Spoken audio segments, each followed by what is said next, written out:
আমার এই কলেজের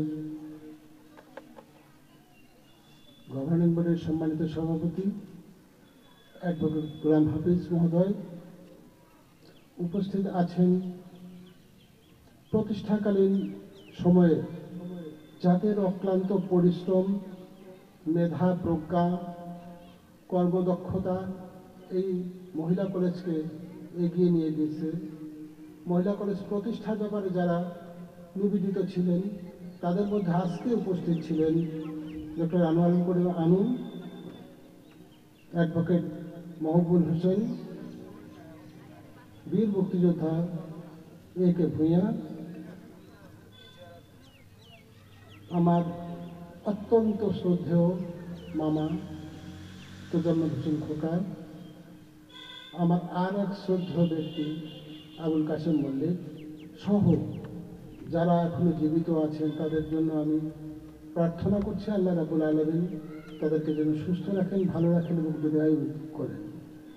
এর মধ্যে আপনারা জানেন যে এই কলেজ প্রতিষ্ঠার জন্য যার অক্লান্ত পরিশ্রম, মেধা, প্রজ্ঞা, চিন্তা চেতনা, যিনি এই কলেজ মনে প্রাণে লালন করে এসছেন আলহাজ লুৎফর রহমান সাহেব, উনি অসুস্থ।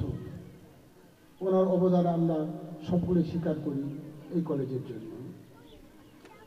আমি আমার সামনে যারা বসে আছে এবং মঞ্চে যারা উপবিষ্ট আছেন তাদের উদ্দেশ্যে একটু অনুরোধ করব, এই কলেজের সাথে সম্পৃক্ত যারা 34 জন, এর মধ্যে 16 জন আমাদের কাছ থেকে পরপারে চলে গেছেন, না ফেরার দেশে চলে গেছেন।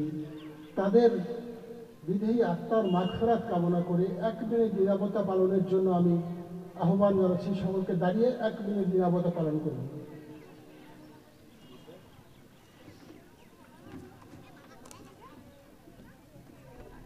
কাউন্ট শুরু,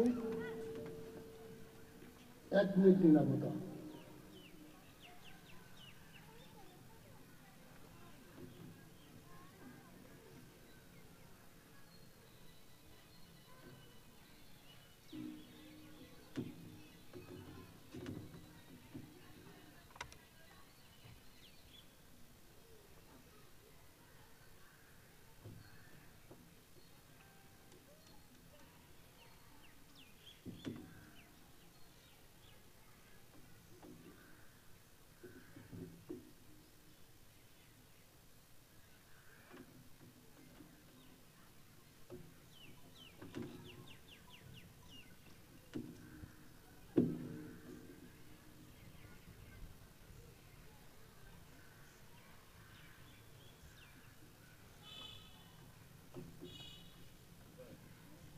ধন্যবাদ সবাইকে।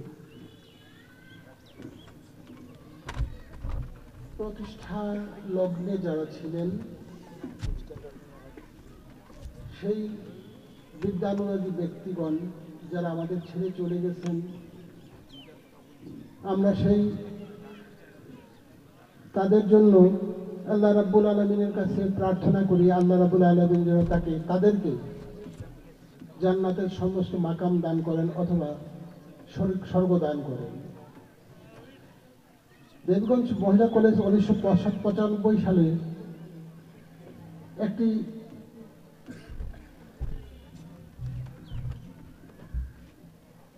ভাড়াটি বাসায় অর্থাৎ কুটির শিল্প যেটিকে এখন আমরা বলছি, সেই কুটির শিল্পে আমাদের এই কলেজের যাত্রা শুরু হয় 1995 সালে। এরপর আমাদের জমি না থাকার কারণে 1996 সালে এই কলেজটি বন্ধ হয়ে যায় কার্যক্রম। এরপর আবারও বিভিন্নভাবে গভর্নমেন্টের কাছ থেকে আবেদন করে, যেহেতু উপজেলা পর্যায়ের একমাত্র মহিলা কলেজ এটি, সেটি যদি উপজেলা সদরের অথবা পৌরসভার প্রাণকেন্দ্রে অবস্থিত না হয় তাহলে কেমন হয়। এই জন্য আমরা আমাদের যারা অর্গানাইজিং কমিটির সদস্যবৃন্দ সকলের অক্লান্ত পরিশ্রমে আমাদের এই কলেজের 3 একর জমি আমরা গভর্নমেন্টের কাছ থেকে ক্রয় করি। 1999 সালে সেই জমি আমরা আমাদের মাননীয় জেলা প্রশাসক মহোদয়ের কাছ থেকে রেজিস্ট্রি গ্রহণ করার পর এই কলেজের কার্যক্রম এই জায়গায় যেখানে আমরা আজকে বসে আছি সেই জায়গায় একটি পরিত্যক্ত ঘর ছিল, যেটি এনএন উচ্চ বিদ্যালয় কর্তৃক এনএনের একটি হোস্টেল ছিল, অর্থাৎ বোর্ডিং যেটিকে আগে বলা হতো। সেই বোর্ডিং থেকে আমাদের এই কলেজের যাত্রা শুরু। এরপরে ঘেরা বেড়া বিভিন্নভাবে এই কলেজটিকে স্টুডেন্ট সংগ্রহ, নতুন একটি প্রতিষ্ঠান। সে সময় আমরা আমাদের অর্গানাইজিং কমিটির সম্মানিত সদস্যবৃন্দ সহ অভিভাবক, এলাকাবাসীর সবার সমন্বয়ে 101 জন ছাত্রী ভর্তি করাতে সক্ষম হয়েছিলাম। এই যে শুরু হলো 1999 সালের যাত্রা শুরু। এরপরে পথ চলা আজ 2024 সাল। এই কলেজ থেকে আমি অনেক পেয়েছি, সবার ভালোবাসা, আমার সহকর্মীদের সহযোগিতা, শ্রদ্ধা, ভালোবাসা, কমিটির লোকেদের স্নেহ, ভালোবাসা, সব মিলিয়ে আমি ধন্য এবং পরিপূর্ণ। আমি বলতে চাই না যে আজকে আমার বিদায়। আমি মনে করি যে আমি অবসরে যাচ্ছি, যেটি সরকারিভাবে বা চাকরি যারা করেন তাদের ক্ষেত্রে এটি প্রযোজ্য। যার কারণে আমি বলছি না যে আমি বিদায় হয়ে যাচ্ছি। হ্যাঁ, আমি অবসরে যাচ্ছি। অবসরে যেতে হবে, বিদায় সেই সময়ই হবে যখন আমার এই দেহ আর এই দুনিয়াতে থাকবে না। সেটির জন্য আমি অনুরোধ করেছিলাম যে যেদিন আমি এই পৃথিবী থেকে চলে যাব, সকলেই যেন আমাকে, আমার প্রতি যেন একটু শ্রদ্ধা রেখে আমার শেষ দাফনটি করার পূর্বে জানাজা যেটি হয় প্রথম, এটি যেন মহিলা কলেজে মাঠে করা হয়। এটি আমার প্রস্তাব ছিল আমার সহকর্মীদের প্রতি। আজকের এই বিদায় লগ্নে অনেকে স্মৃতিচারণ করলেন, এটি আমার বড় প্রাপ্তি বলে আমি মনে করি। যে আমার স্মৃতি, আমি কি করেছি, কি করি নাই, আমি মনে করি যে আমি কিছুই করতে পারি নাই। যেভাবে আমি আমার বুকে লালন করেছিলাম মহিলা কলেজকে, আমি সেভাবে কলেজকে দাঁড় করাতে পারিনি। তার পিছনে অনেক রহস্য, অনেক কাহিনী রয়েছে। সেটি হচ্ছে যে আমার এই কলেজটি যখন প্রতিষ্ঠা করি আমি, তখন ছিল বিএনপি সরকার। যার কারণে পরবর্তী যখন গভর্নমেন্ট পরিবর্তন হয়ে যায়, 15.5 বছর ধরে এই কলেজের কোনো উন্নয়নের ছোঁয়া আমরা লাগাতে পারিনি। তারও আগে 2 বছর তত্ত্বাবধায়ক সরকার, সে সময়ও কোনো উন্নয়ন ছোঁয়া আমাদের কলেজে লাগেনি। আমাদের এই, আপনারা জানেন যে আমাদের কলেজটি জাতীয়করণ হয়েছিল 2017 সালে। প্রথম তালিকা, দ্বিতীয় তালিকায় এই কলেজ জাতীয়করণের তকমা লাগে, কিন্তু আমরা সেটি ধরে রাখতে পারিনি। একটি কারণ, সেটি হচ্ছে যে এই কলেজের প্রতিষ্ঠাতা অধ্যক্ষ যারা মোস্তাফিজুর রহমান চৌধুরী বিএনপি করে। এখানে অধিকাংশ শিক্ষকরা বিএনপির সমর্থক, যার কারণে জাতীয়করণ আমাদের কাছ থেকে কেড়ে নেওয়া হয়। আমাদের এই কলেজের 2 বার আমাদের বরাদ্দ পাই বিল্ডিংয়ের, সেটিও কোনো কারণ ছাড়াই আমাদের কাছ থেকে কেড়ে নেওয়া হয়, চলে যায় আমাদের ভবন অন্য কোথাও, অন্য কোনো প্রতিষ্ঠানে। জানি না কি অপরাধ ছিল আমাদের, জানি না কি অপরাধ এই কলেজের। যে কলেজটি একটি উপজেলা শহরের প্রাণকেন্দ্রে অবস্থিত, সেই কলেজটি আজকে উন্নয়নের ছোঁয়া থেকে বঞ্চিত। যেখানে উন্নয়নের রোল মডেল হিসাবে বিগত সরকার নাকি বিভিন্ন জায়গায় বিভিন্ন উন্নয়ন করেছে, অথচ আমরা উন্নয়নের কোনো ছোঁয়া লাগাতে পারিনি, দেবীগঞ্জ মহিলা করেছে। এটির জন্য আমি ব্যর্থ মনে করি আমাকে। আমি ব্যর্থ এই কারণে আমার জাতীয়করণ কিন্তু কলেজকে আমার সেটাকে বঞ্চিত করা হয়েছে, এই জন্য আমি ব্যর্থ। আমি ধরে রাখতে পারিনি আমার জাতীয়করণকে, আমি ভবন আদায় করতে পারিনি বিগত সরকারের কাছ থেকে, এই জন্য আমি ব্যর্থ। আমি ব্যর্থ আমার স্নাতক পর্যায়ের শিক্ষক কর্মচারীদের আমি বিল বেতন করাতে পারিনি, কারণটা হচ্ছে এই যে বিএনপির কলেজ। আমি এই সময় বিগত সরকারের সময় আমাদের এই কলেজের আমার শিক্ষক কর্মচারীদের আমি বেতন ভাতা দিতে পারিনি, এই জন্য আমি ব্যর্থ। সকল ব্যর্থতার দায় আমার, সকল সফলতা আমার সহকর্মীদের।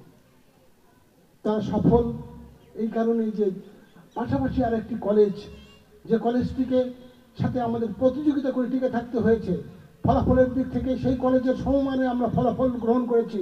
আমাদের এই কলেজে যখন উচ্চ মাধ্যমিক পরীক্ষা কেন্দ্র হয় তখন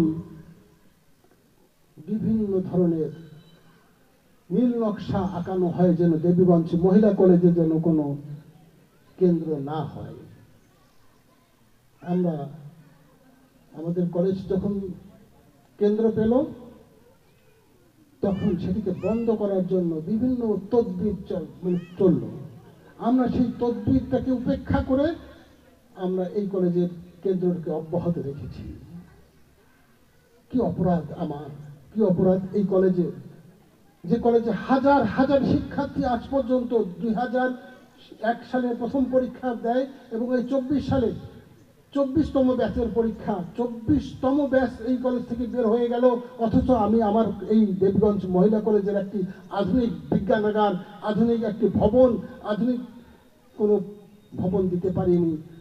যে মহিলা কলেজ আমাদের মেয়েরা বহু কষ্ট করে গ্রামগঞ্জ থেকে এসে আমাদের ভাড়া বাসায় হোস্টেলে বিভিন্ন মেসে তারা অবস্থান করে এখানে লেখাপড়া করে, আমি দিতে পারিনি তাদেরকে একটা হোস্টেলের ব্যবস্থা করে। আমি ব্যর্থ হয়ে থাকি। এই ব্যর্থতা নিয়ে আমি লজ্জিত।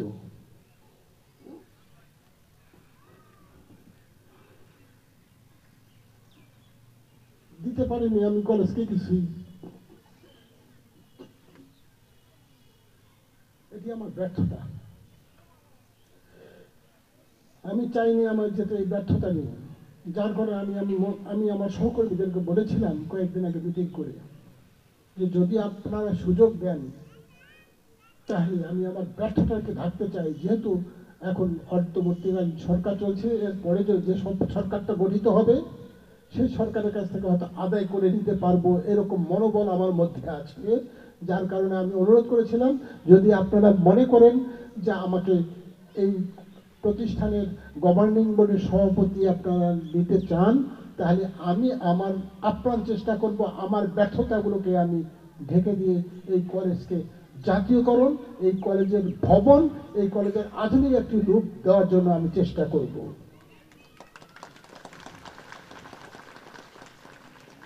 আপনারা জানেন যে আমার সময় আমাদের এই জাতীয়করণ করার যে বিষয়টি আমরা হাইকোর্টে মামলা করেছিলাম, সেই মামলায় আমরা রায় পেয়েছিলাম।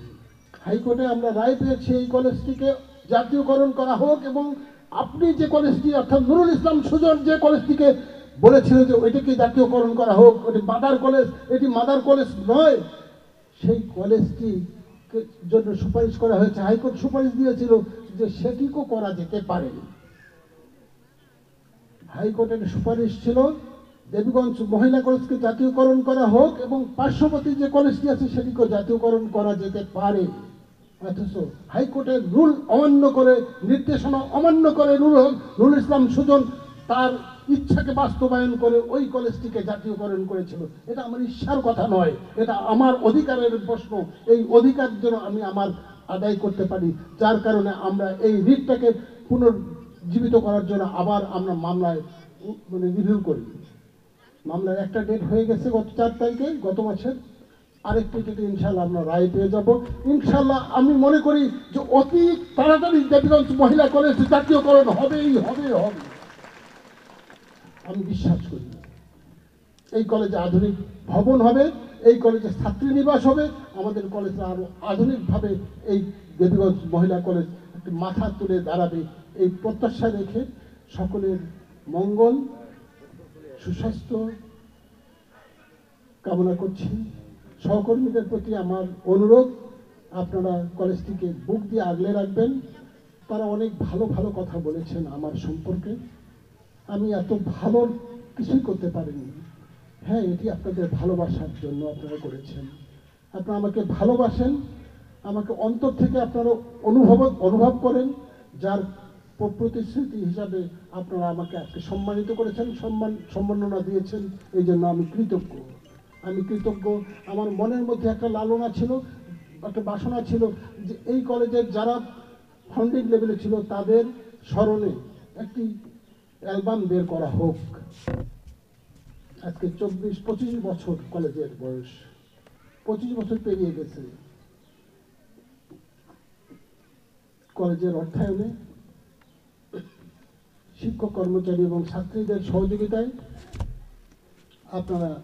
আমরা আজকে আপনাদের সামনে একটি স্মৃতি অম্লান স্মরণিকা প্রকাশিত করতে পেরেছি এবং এর সাথে সংশ্লিষ্ট যারা আমার সহকর্মীবৃন্দ, তাদেরকে আমি আমার এই বিদায় লগ্নে অর্থাৎ অবসরকালীন বিদায় লগ্নে তাদেরকে আপ্রাণ মনে প্রাণে দোয়া করে তাদের জন্য যে সুন্দর একটি কাজ করেছেন, ধন্যবাদ জানাই তাদেরকে। আমার এই স্মরণে, আমার এই অবসরজনিত কারণে তারা যে আয়োজন করেছেন, সুন্দর আয়োজন, আমার ছাত্রীরা তারা খেয়ে না খেয়ে এখন পর্যন্ত বসে আছে। পরবর্তী আরও একটা প্রোগ্রাম আছে, এই প্রোগ্রামে অংশগ্রহণ করবেন। আপনাদের যে ভালোবাসা, আপনাদের যে স্মরণীয় করে রেখেছেন আমাকে, এর জন্য আমি আমার পক্ষ থেকে, আমার পরিবারের পক্ষ থেকে আপনাদেরকে শুভাশীষ শুভকামনা জানাচ্ছি। সম্মানিত সহকর্মীবৃন্দ, আমার প্রাণপ্রিয় ছাত্রীবৃন্দ, আমাদের পাওয়ার, বিশেষ করে আমার আজকে একটু গর্বিত আমি যে আমি একটা প্রতিষ্ঠানকে দেবীগঞ্জের বুকে এস্টাবলিশ করতে পেরেছি। যদিও ওইভাবে আধুনিকায়ন করতে পারিনি, সেটি আমি ব্যর্থতা স্বীকার করেছি। আমার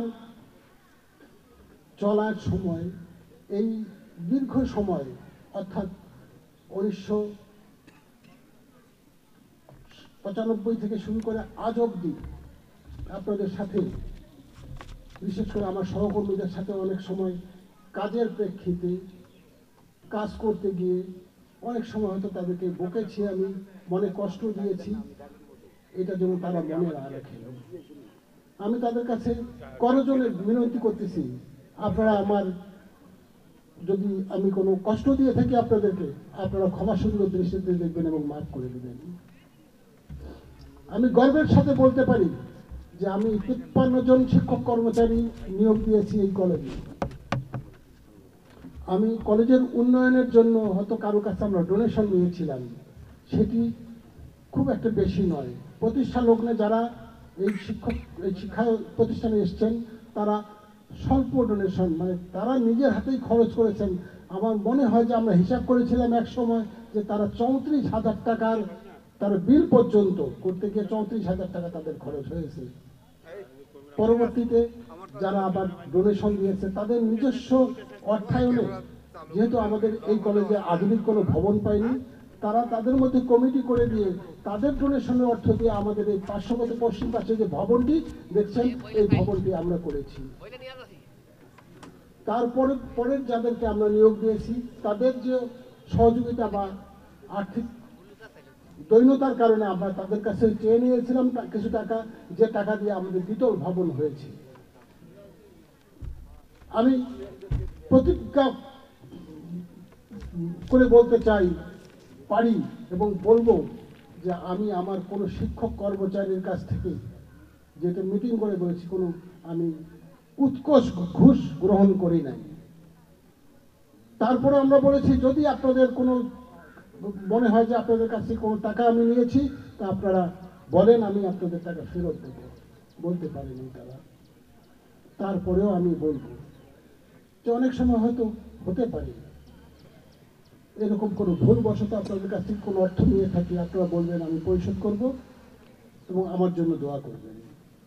কারণ অনেক সময় দেখা যায় যে মৃত্যুর পরে লাশ সামনে রেখে বলে যে আপনারা যদি আমার কোনো বিষয়ে বা আমার এই মরহুমের বিষয়ে কোনো কষ্ট পেয়ে থাকেন, মাফ করে দিয়েন। কেউ যদি কোনো টাকা পয়সা পেয়ে থাকেন, আপনারা বলেন, আমরা তাদের হয়ে আমরা এই টাকা পরিশোধ করব। কিন্তু আমি বলতে চাই যে আমার জীবদ্দশায় আমি বলতে চাই যে আপনাদের কাছ থেকে যদি কোনো এরকম অর্থের লেনদেন হয়ে থাকে আমার, বা আমার কাছ থেকে যদি আপনাদের কোনো পাওনা মনে করেন, আপনারা বলবেন আমাকে, আমি পরিশোধ করে দেবো। এবং আমার জন্য দোয়া করবেন, আল্লাহ রাব্বুল আলামিন যেন আমাকে আমার এই অবসর পরবর্তী জীবনে আমার পবিত্র হজ ব্রত পালন করতে পারি।